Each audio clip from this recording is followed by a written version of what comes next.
Good morning, ladies and gentlemen. Thank you. Go ahead and have your notes out. We're going to be continuing and shifting our focus then to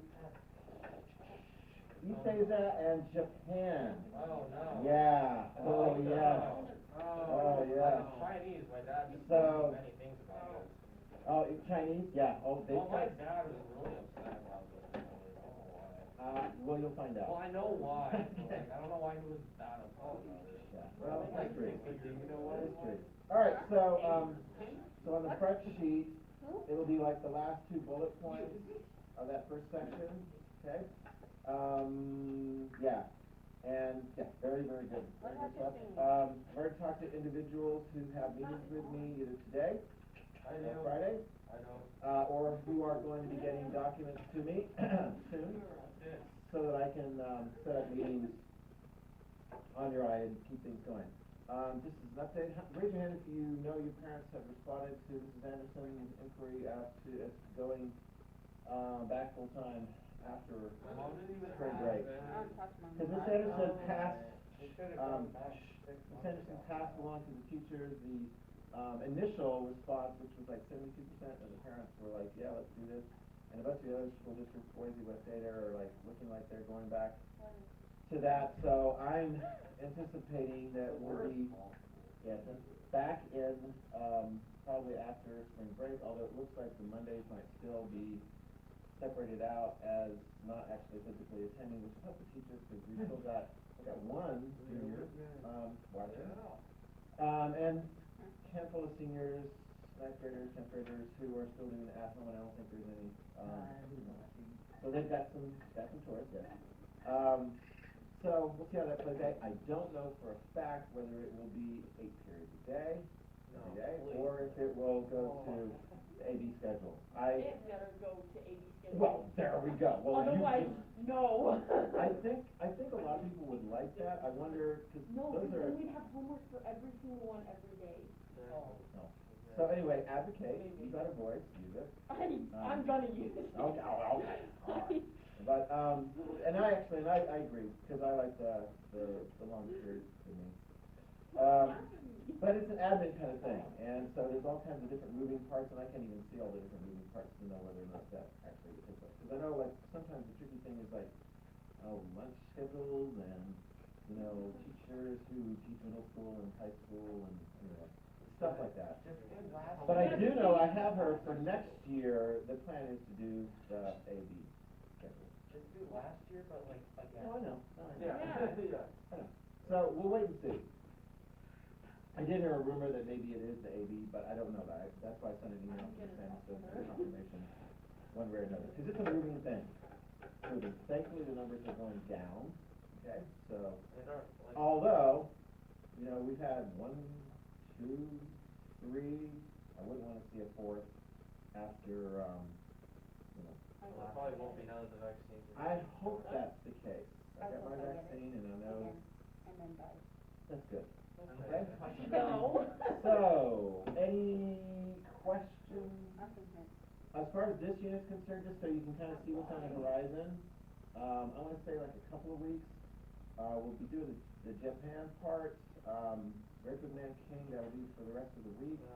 Next week we'll get into the Chinese Civil War, which they interrupted for the invasion by Japan of China. Wow, isn't that great when you can just, it's kind of like the United States having a civil war, and then all of a sudden Canada attacks, only it's like Canada on steroids, a country that can actually like take over a lot of the territory, which is what is happening in China. Canada on steroids. They're all quiet, but like. But see, thank you very much. When like Canada's about to strike, it's like they're all I quiet. mean, relationships.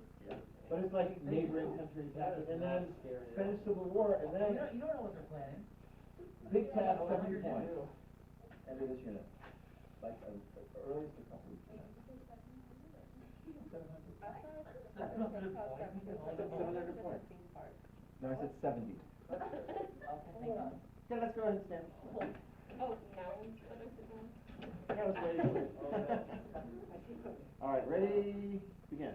I pledge allegiance to the flag of the United States of America and to the republic for which it stands, one nation, under God, indivisible, with liberty and justice Okay. All right, haven't heard any announcements, nothing to pass along unless you know anything. Tournaments, actually. The guys got one Wednesday, Thursday, Saturday? Girls start state on, No, guys. guys start state on Saturday. I don't know. Is that right? Don't ask me. I don't know. Austin, you're on the team. No, No, not. You're on North Star team. I'm not talking about it. All right, okay. Oh, Okay, so anyway, Gillespie. Is half, playing done, half is being done. Are our sports teams even good? Hey, No. they're awesome. No, Not all really. garbage. They're awesome. Good team. I'm gonna support them, but I wanna know if they're Good team. I don't support They're not. All right, here we go. Anti-student. Why is it not working? Why is it? I have to. All right, here we go.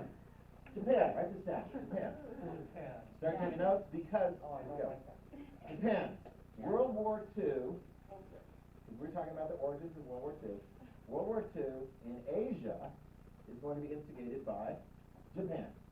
This says Germany is the one to blame for World War II kicking off in Europe and the Soviets. Japan is going to be the instigator in East Asia.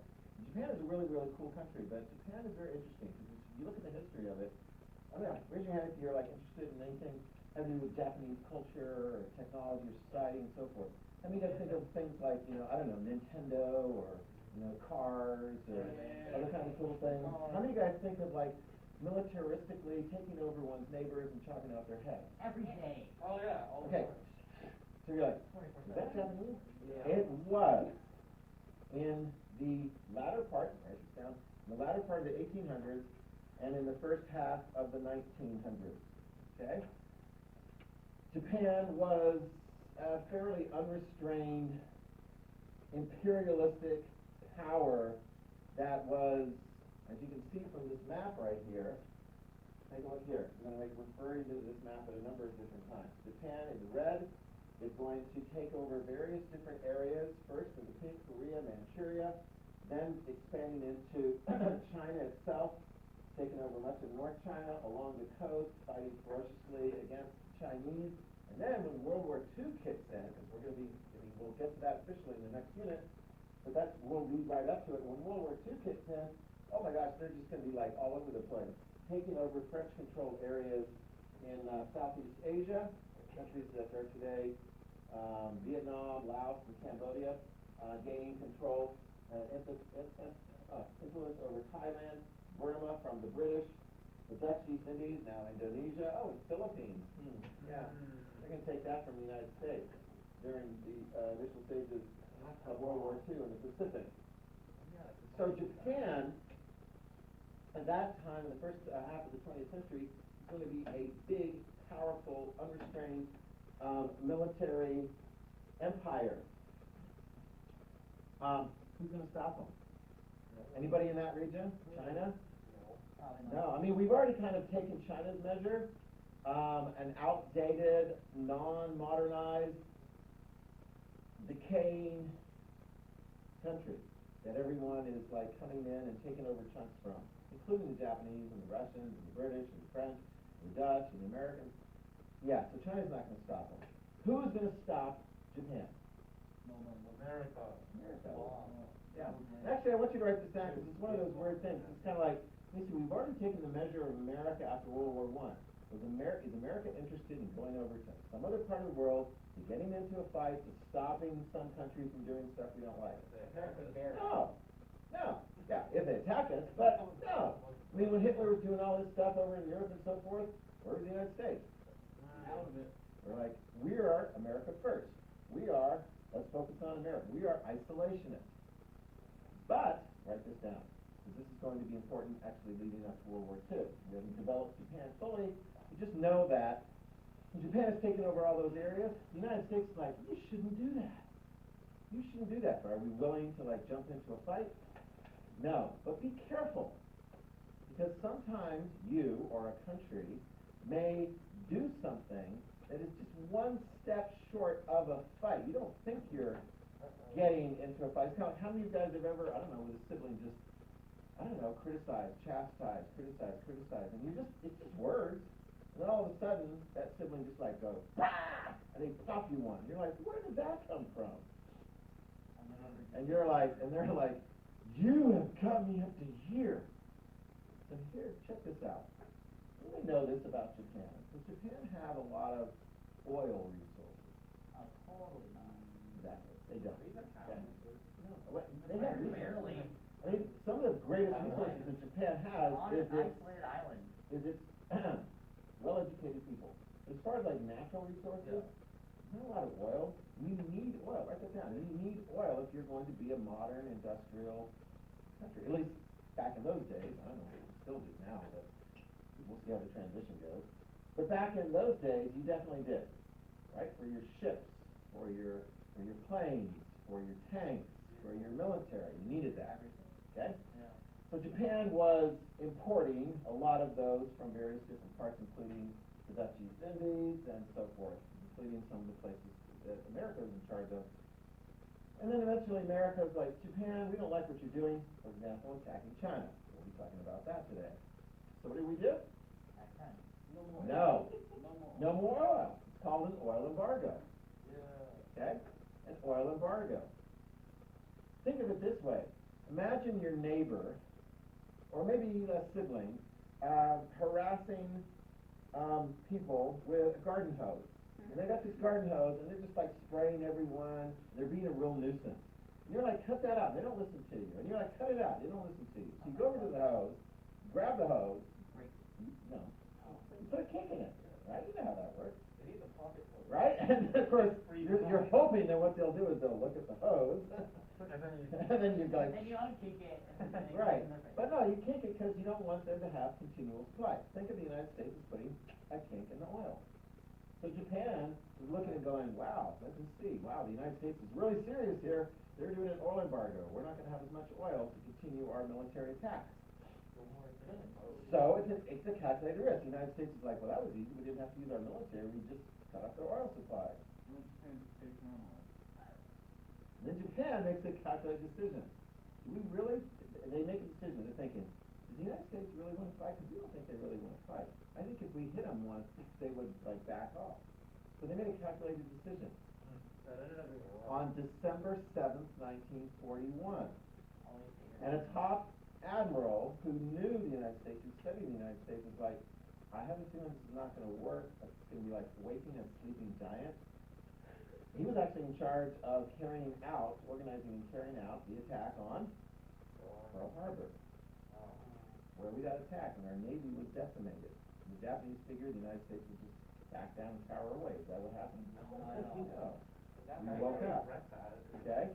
And we took on the Japanese and we defeated them in the Pacific. And so all of those areas that you see that are not dark red, Japan would lose control of all of that. All of their imperial gains, they will lose control of. Oh, and you know what they're also going to lose in its large sense? That militaristic component. That militaristic component, right? So Japan is much more of a pacifistic society than it was prior to the end of World War II.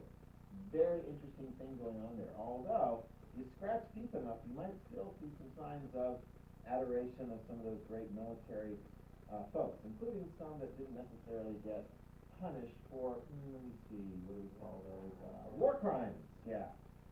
And you'll hear a lot of that from the documentarian who covers the rape of Nanking. And she's not too happy about the aftermath as well as actual crime there. Well, we need to back it up a little bit, okay? It's kind of laid the scene there for you. Let's just remind ourselves. In the middle of the 1800s, write this down, in the middle of the 1800s, Japan was a backward, isolated country, intentionally, okay?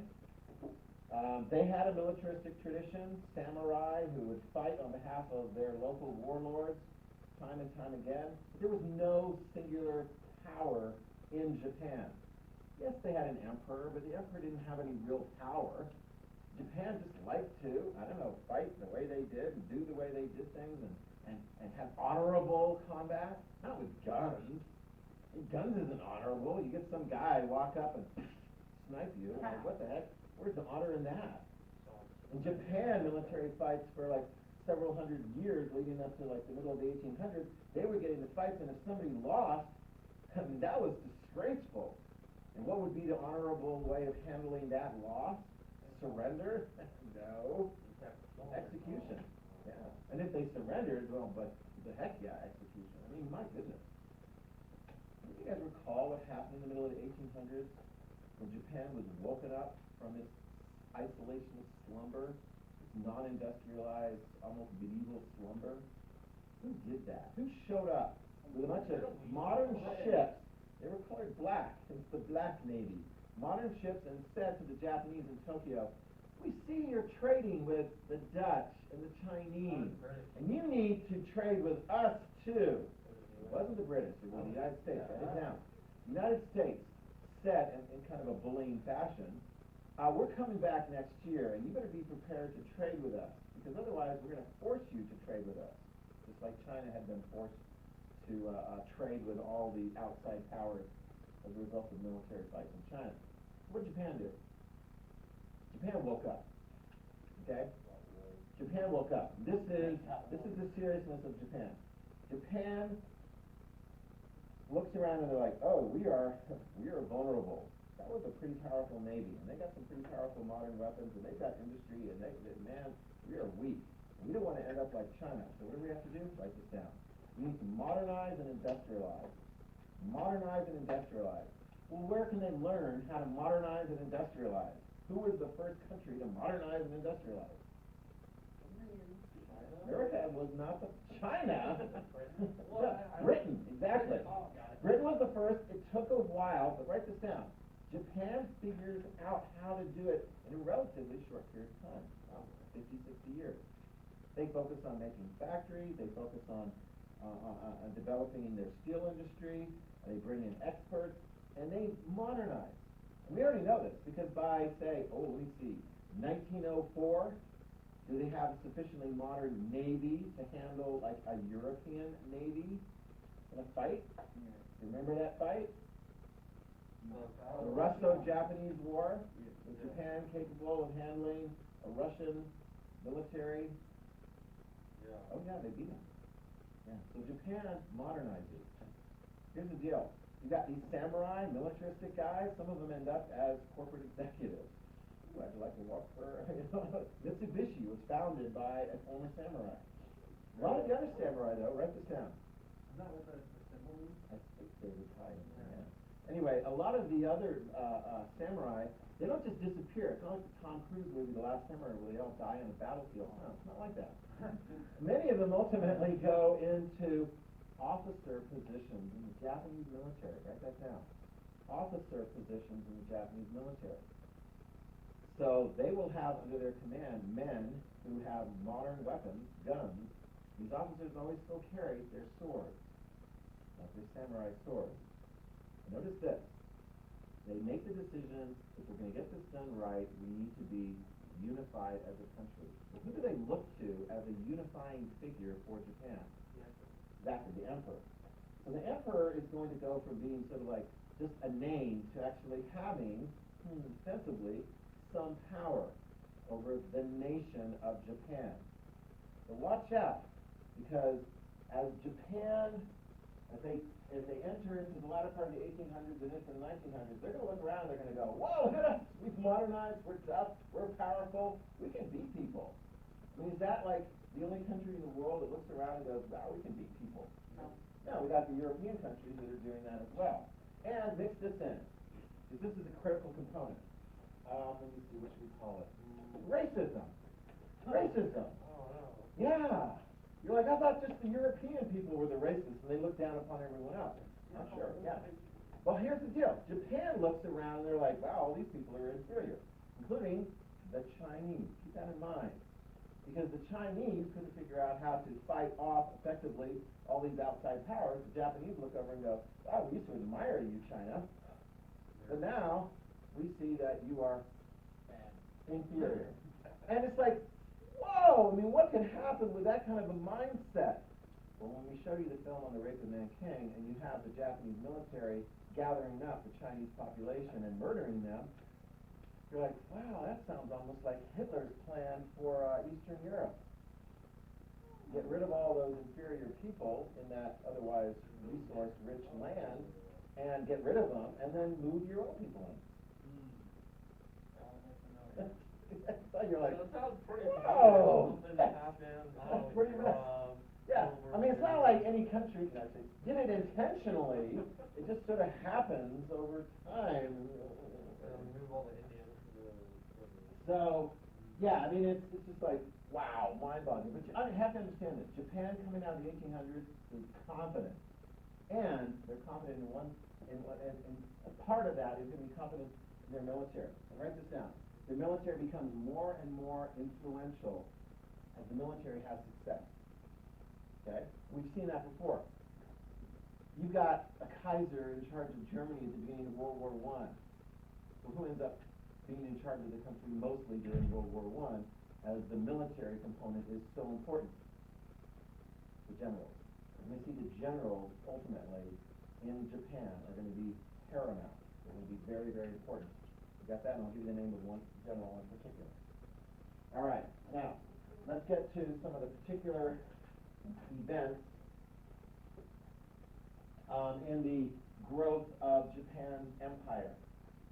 First, Japan in 1894 to 1895 defeats China in what is referred to as the First Sino-Japanese War. You can see it in the bullet point, the last bullet point in the handout there on page 1. Sino-Japanese War. And if you see Sino, you know it has to do with China. Exactly. Why is that? I don't know. They could call it the Chino-Japanese War, but I don't like it. Okay? Sino-Japanese. And it's basically a war over control of Korea. And you're like, well, I thought Korea was an independent nation and culture for hundreds and hundreds of years. Well, yes, but if you recall, perhaps, maybe I haven't told you, Korea was sort of like China's lunch bully victim for hundreds and hundreds of years. In other words, China was collecting tribute from Korea for hundreds and hundreds of years, and what did Korea get in exchange for handing over their lunch money tribute all the time? Exactly, yeah. I mean, maintaining sort of like this territorial integrity. Well, China's obviously weak, so who steps in and says, well, we're going to be your new lunch buddy bully? Japan. Japan wants direct control over Korea. They will fight the Chinese, and they'll get it. Got that? So Korea ends up under the control of the Japanese, and it's not going to be fun for the Koreans. And over a long period of time, they're going to be doing stuff like, I don't know, Koreans, taking Korean girls and women and turning them into comfort women, which is really a messed up term. In fact, a lot of folks don't even like to refer to it as that. That's what kind of the Japanese translation is. So their military, their men, take these Korean women as, let me see what's a more realistic term, sex slaves. Yeah, sex slaves. Yeah, and there's still issues with that. Because you have, like, after World War II was over, you got Korean women looking around going, is anyone going to do anything about that? Can we get the Japanese government to actually acknowledge that that actually took place? I mean, let's just not sweep it all under the rug. I mean, let's deal with it. That's one of the issues we're going to see going on here. Quickly, after World War II, Germany. In the years after World War II, has the German governments that have been there, have they denied the Holocaust? No. I mean, kids in Germany that grow up, they start learning about the Holocaust like in kindergarten. And they learn about it like every year. Those guys, they know about what Germany did under Hitler. There's no denying it. It's like they're owning it. Oh my gosh, yeah, in Europe, it's illegal to deny it. Yeah, First Amendment. Whatever. You liar, you're going to jail, pal. So, yeah, you don't want to wait around and watch it. Well, I mean, it's like, because it's a serious thing. In Japan, they don't really acknowledge as much of the bad stuff that happened under the previous regime. Well, no, that makes it look bad. And it does make them look bad, and it makes them subject to criticism. So they're like, well, yeah, talk about Hiroshima and Nagasaki and getting nuked, but what about what you guys did in Nanking? Which is why when you watch this documentary that we're starting today, perhaps, and it'll be all next time, the woman who makes that documentary, she has got an axe to grind. And she takes out the evidence and she puts it forward to you in the most egregious fashion. No holds barred. He's like, I'm going to show you how bad the Japanese military was in Nanking. Oh, you're telling me something. Okay. All right, so the next war, of course, was the one you're familiar with, 1904, 1905, Russo-Japanese War. Okay? Where the Russians are like, hey, we can take some of that territory from the Chinese, and Japan's like, no, we're going to. And who wins that? Japan. Yeah. So Japan is able to expand up their control into Manchuria, okay, which was like northwest China. Although if you look over the long history of China, Manchuria was sort of like on the outside. It's like the Mongols a little bit over to the west were sort of like on the outside. By 1910, all of this is officially part of Japan. So you can see their size has increased significantly. Okay? World War I. Was Japan involved in World War I? You're like, I don't think so. I don't think so. Were they on the Western Front? No. They did join. Write that down. Just as a reminder. They did join on behalf of the Allies. Was there a lot of fighting in Asia and the Pacific in World War I? No. Did Japan get anything? Yes. Oh, they did. There was. One of the losers had some islands in the Pacific. You remember? Germany. Germany had some islands in the Pacific, and so they lost possession of those islands to like Australia, New Zealand. Japan picked up some. So Japan's like, hey, let's just keep growing. Let's just keep growing. Meanwhile, this man comes onto the scene, right? This guy. Yeah, very young. Emperor Hirohito was crowned in 1926. This is going to be a very interesting figure. Emperor Hirohito. Right, so he's the next emperor. So ostensibly he is in charge of the government. Well, you could say Queen Elizabeth II is in charge of the government. She doesn't have like real political power. Does Hirohito have real super political power? Yeah. Interesting question. Does he have a lot of real power over what is going on? No. It's a very important question because at the end of World War II, where's Emperor Hirohito going to be? Where's Hitler? Dead. If he wasn't, he would have been punished and probably executed. Mussolini, dead. What about Hirohito in Japan? Was he alive? Didn't he shake hands with like some guy from the U.S.? At the end of World War II, Japan will surrender, but with a condition. And the United States will go along with that condition. Hitler gets to stay in the job. No way. Are you kidding me? And so it's kind of like, it's one of the things, because when you look at it, you're like, well, I mean, really, who's to blame for all the terrible stuff that Japan did? This guy. Wow. The top general in the military, General Hideki Tojo. Right? So people will actually go, well, Tojo's like the dictator. Just like Hitler, Mussolini, and there's Stalin, and there's, we haven't got to Franco yet. We'll go back. But yeah, there's Tojo. And he is going to carry the responsibility of what Japan did during World War II and even before then. Yet, still people kind of scratch their head and go, well, how much did Hirohito know? And how much did he have responsibility and control over things? In the rape of Nanking, his uncle is going to be one of the guys in charge of the Japanese military while all these terrible things are going on. And you're like, well, I'm sure that guy he didn't get punished after World War II. Whoa. I guess it's good to be in the family, huh? So it's an interesting question. This guy is so aloof. The Japanese people never hear his voice. So he comes on the radio to announce his surrender after the two atomic bombs in 1945. So I mean, it's like he is sort of aloof. And yet, he is the unifying feature for the Japanese people. Couple things. They do get started on trying to implement sort of a democracy. You can write that down. They do get started on trying to implement a democracy. It's kind of like the British democracy. You know, we've got the Queen or King or whatever, and then you got the real power of the Parliament. Interesting question. You can write this down. Will democracy really take hold in Japan prior to the end of World War II? Not so much. Wait, Who would? democracy before the war? Yeah. But But it's kind of like, we have to look. I mean, do they have democracy in Russia? I had elections. Putin is elected. But when you look, it's like, who's really calling the shots? It's not like free democracy kind of thing. Who's really calling the shots in Japan, especially in the days leading up to World War II? These guys. Because what's the paramount number one policy goal of Japan?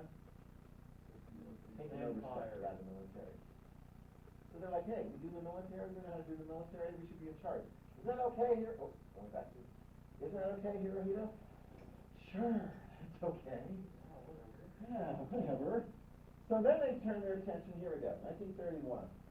1931, as the Japanese military is becoming more prominent, Tojo's goals are carried out. That is, 1931, Japan attacks the remaining part of Manchuria,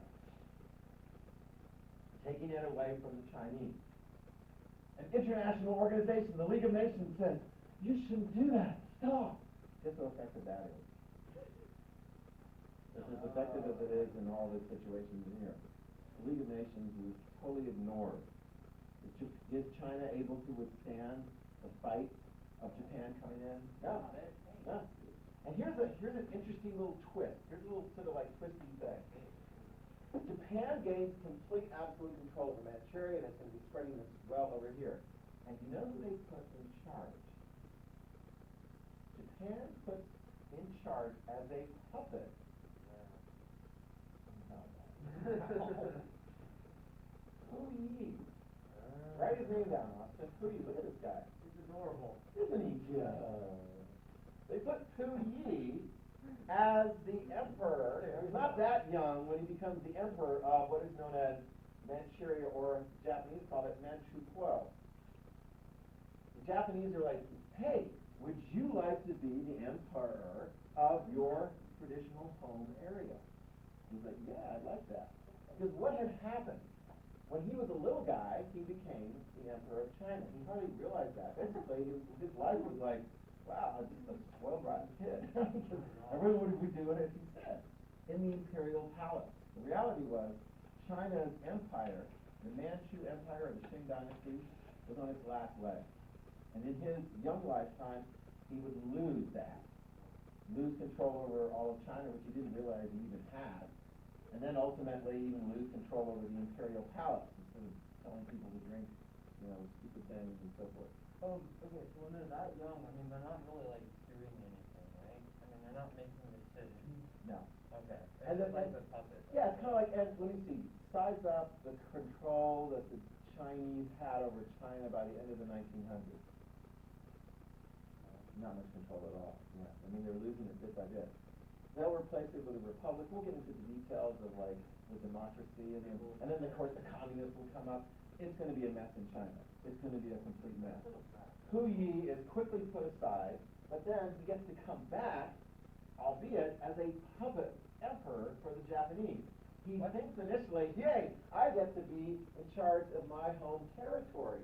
Because the Manchuria was where his dynasty had come from. You go back 300 years, they had invaded China and taken over. Oh. So now the Japanese have, and they're like, hey dude, you want to be our emperor? And he's like, yeah, that'd be really cool. Do I get to be in charge? And they're like, yeah. Does he really get to be in charge? No. All the top advisors and so forth are Japanese. Eventually, like he's got two wives. One of them is like, forget this. The other one eventually becomes an opium addict. And, how's it all going to work out for him? At the end of World War II, this guy's still alive. Japan is no longer in charge of Manchuria. Who's in charge of Manchuria? Chinese, and the Chinese communists will be in charge, and they're going to get hold of this guy, and they're going to stick him in a re-education camp. Wait, what is it? The communists sure like their re-education. Oh yeah, they've expanded their re-education camp system and so forth. Although it's fascinating because they made a movie called The Last Emperor, and it covers the life of Hu Yi from his little years to his young adult years until his aged years. And this guy is tossed this way and that way in history. He has to go through the re-education. I think that scene is toned down a little bit because the film director, Bernardo Bertolucci, wanted to film on location. And boy, it is a powerful visual extravaganza. The Chinese Communist government gives them permission to film in Beijing at the Forbidden City, at the Imperial Palace. I suppose in exchange, they don't make them look they don't make the Chinese communists look as bad. That's how it works. If you want access to the Chinese market, they'll make the Chinese communists look so bad, because otherwise they'll shut you down, NBA or Disney or whoever. Or Winnie the Pooh. Yeah. Winnie the Pooh. Anyway, but it's weird because eventually this guy is like, you know, he starts out as an emperor and then as control. He ends up focusing in the latter years of his life on gardening. Gardening. He's just like gardening, peas, do that thing. But it's crazy. I recommend it. It was movie Last Emperor. I'll play you the trailer. It came out, I don't know, 20 years ago or so with that picture. And it is crazy. It's wild. I don't know if it's explain everything, but yeah, you look at it like, whoa, that's dark. Whoa, that's weird. Anyway,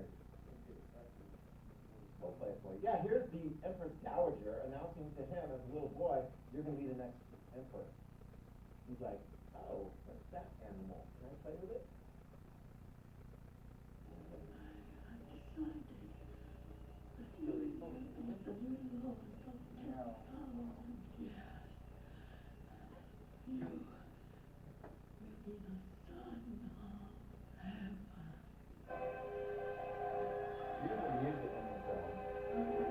At the age of 3, he ascended to the dragon throne. As a boy, he was the absolute ruler of imperial China. The emperor will walk. His life filled with sights and sounds no other human being on earth could experience. I think the emperor is the loveliest boy on earth. I want a modernized emperor who speaks English and French, and who can dance the quick step. As a man, he became his captive. You don't want to escape anymore. I want to rule. A victim of his violent history. I am accused of being a traitor, a collaborator, and a counter-revolutionary.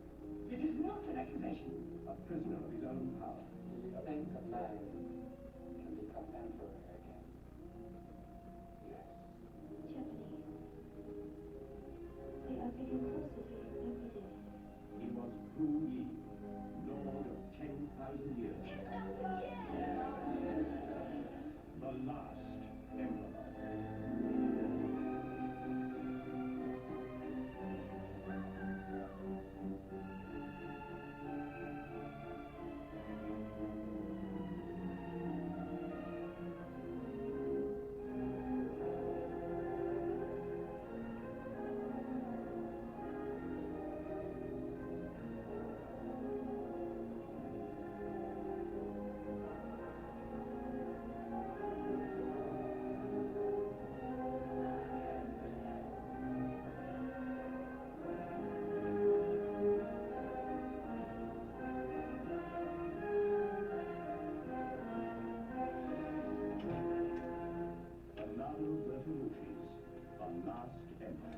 Yeah, if you want to film in the Imperial Palace, you need to make sure you don't look like the Chinese communists. A lot of dark things. Amazing. China, Japan. Good grammar and Yeah, what's that? Japan, really cool, interesting places, but man, there's been some dark stuff that's happened in the past. Oh, here we go. Wow. 1937, write this down. In 1937, Japan decides that it's going to go ahead and take over China. The beginning of the Second Sino-Japanese War, 1937. Japan invades China. Then was there to stop them? No. In fact, the Chinese had to stop their civil war between the anti-communist nationalists versus the communists and start to fight against the Japanese who were invading, taking over Beijing, which is known back at that point by Americans and other Westerners as Peking. And then they take over Shanghai. There's a tough fight there in 1937. And then the Japanese military is like, okay, let's take their capital city of Nanjing, which at that time was called Nanking. But why did it call Nanking? Well, because Americans and others were like, isn't that how they sound their thing? If you listen more carefully, it sounds more like Nanjing, not Nanking. But so we changed it. So the rape of Nanking, if you go to Nanking today, it's Nanjing. December, write it down, 1937, the Japanese take over Nanking after a brief fight. A lot of the Chinese military at that point surrendered. The population of 1 million, half of them, wisely, get the heck out of Dodge. They leave, they flee. So you got 500,000 there. And the Japanese military then, under orders, carries out a policy of rounding up whatever people they could get, including the surrendered army, and killing them. The Chinese women and girls, gathering them and raping them and killing them. There is not much hope for the people there, although there are some foreigners, including a German businessman, John Rabe, we'll talk more about him later, some Western missionaries and so forth, and they try to, and ultimately succeed in part, in protecting a couple 100,000 of the Chinese in Nanking from being killed by the Japanese during that deadly month, where they killed 300,000 Chinese people. In other words, your chance of survival was practically nil if you didn't get out of town and you weren't able to ultimately be sort of semi-protected by that. There were just bodies left, right, center, and everything. It was horrible. Warning, we'll start this, and then when you guys come back on Thursday, we will continue. So Friday, here it is, the documentary.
In the summer of 1937, the expansionist-minded military leaders of Japan had at last provoked their long-sought expansionist war with China.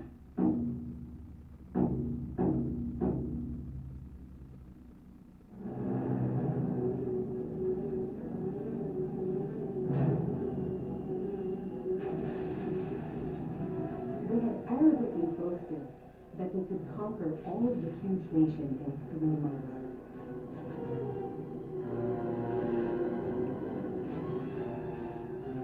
But their confident invasion of the mainland met a sudden check before the key city of Shanghai. A stubborn and bloody Chinese defense, street by street, barricade by barricade, wrecked their timetable and wounded their insolent pride. By the time the city fell, the Japanese lusted for revenge.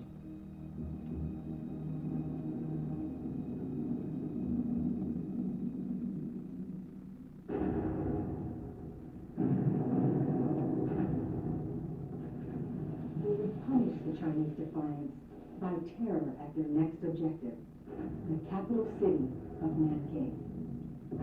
Within a month, they had driven to the city's outskirts, and the soldiers had grim orders. 私は戦争に行ったのは The highest commander of our army ordered, made a policy, which is called the 3 all policies, which is to kill all, burn all, and plunder all. Because he think if we didn't kill all the people there, they would take revenge on us. That's why we killed all the people there, and we plundered all the food, all the grain, and burned everything.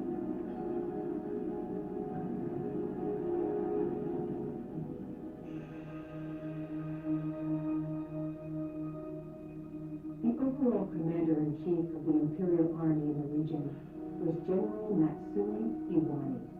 He was a frail, tubercular man and a devout Buddhist. Whether he might have moderated the coming terror will never be known.